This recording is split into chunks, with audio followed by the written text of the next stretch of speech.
सुनहरे गेहूं के खेतों के बीच बसे एक साधारण से गांव में धर्मपाल नाम का एक बुद्धिमान बूढ़ा किसान रहता था। उसका वफादार बैल बलराम उसका सबसे करीबी साथी था और वे साथ मिलकर सुबह से शाम तक अपने खेत की देखभाल करते थे।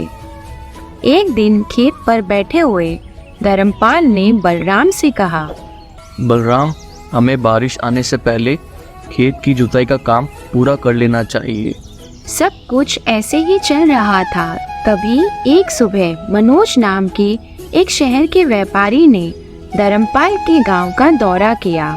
मनोज कई फैक्ट्रियों का मालिक था और अपने व्यवसाय को बढ़ाने के लिए हमेशा सस्ती जमीन की तलाश में रहता था। जब मनोज गांव में घूम रहा था तो उसने धर्मपाल और बलराम की मेहनत से लहलहाते सुनहरे खेत देखे और उनसे प्रभावित होकर धर्मपाल से कहा, तुम्हारी जमीन बहुत शानदार है धर्मपाल। धर्मपाल ने मुस्कुराते हुए जवाब दिया, यह लगातार कड़ी मेहनत और परिश्रम का फल है मनोज बाबू। बातों बातों में मनोज ने धर्मपाल की जमीन मामूली कीमत पर खरीदने की पेशकश की। धर्मपाल, तुम्हारी जमीन मेरे नए प्रोजेक्ट के लिए एकदम सही है, इसलिए मैं तुम्हारे इस खेत को खरीदना चाहता हूँ। ये सुनहरा खेत मेरी ज़िंदगी है साहब। मेरे पूर्वजों ने पीढ़ियों से इस ज़मीन को जोता है। माफ़ कीजिएगा, मैं इसे बेच नहीं सकता। धर्मपाल ने सम्मानपूर्वक मनोज के प्रस्ताव को मना कर दिया, लेकिन मनोज को ये बात अच्छी नहीं लगी। इसलिए ज़मीन हासिल करने का दृढ़ निश्चय करके मनोज वापस अपने शहर लौट आया और जमीन पाने के लिए एक साजिश रची। उसने धर्मपाल को एक कानूनी नोटिस भेजा जिसमें मनोज ने धर्मपाल पर अपनी जमीन पर अवैध रूप से कब्जा करने का आरोप लगाया था। कुछ दिन के बाद इस केस की सुनवाई शहर की अदालत में चली गई, जहां मनोज ने अपने जाली कागजात पेश किए। माय लॉर्ड, इन कागजों से साफ पता चलता है कि ये ज़मीन मेरी है और धर्मपाल ने अवैध रूप से इस पर कब्जा कर रखा है। धर्मपाल ने हैरान होकर जज के सामने कहानी का अपना पक्ष प्रस्तुत किया, खेतों के साथ अपने परिवार के बंधन और संघर्ष के बारे में बताया।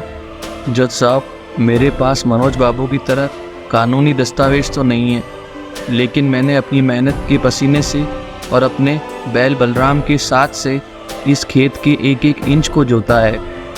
और क्या यह मेरे स्वामित्व का प्रमाण नहीं हो सकता?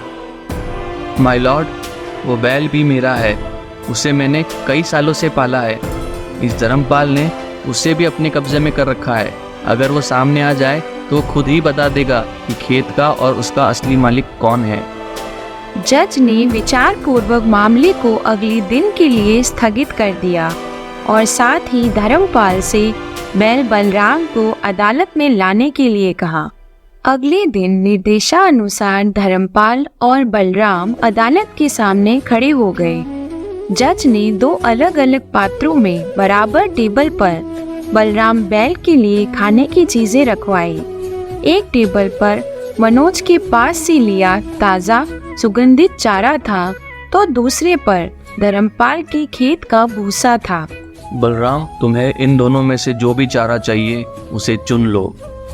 जज ने देखा कि बलराम मनोज के ताज़ा चारे को सूंघ रहा था, लेकिन तभी वह पलटा और धर्मपाल के खेत का भूसा खाने लगा। इस बैल ने सच उजागर कर दिया है। मनोज के ताज़ा चारे के सामने होते हुए भी इसने धर्मपाल के खेत के भूसे को चुना, क्योंकि उसे वही खाने की आदत थी। और इससे ये पता चलता है कि ये खेत और बैल दोनों ही धर्मपाल के हैं और वही इसका असली मालिक है। इस यादगार फैसले के साथ खेत धर्मपाल को वापस मिल गया। साथ ही अदालत ने मनोज पर झूठा केस लगाने पर भारी जुर्माना लगाया और उसे आखिरी चेतावनी दी।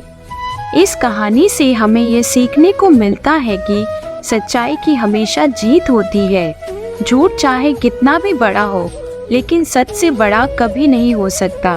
इसलिए हमें हमेशा सच्चाई और ईमानदारी का साथ देना चाहिए।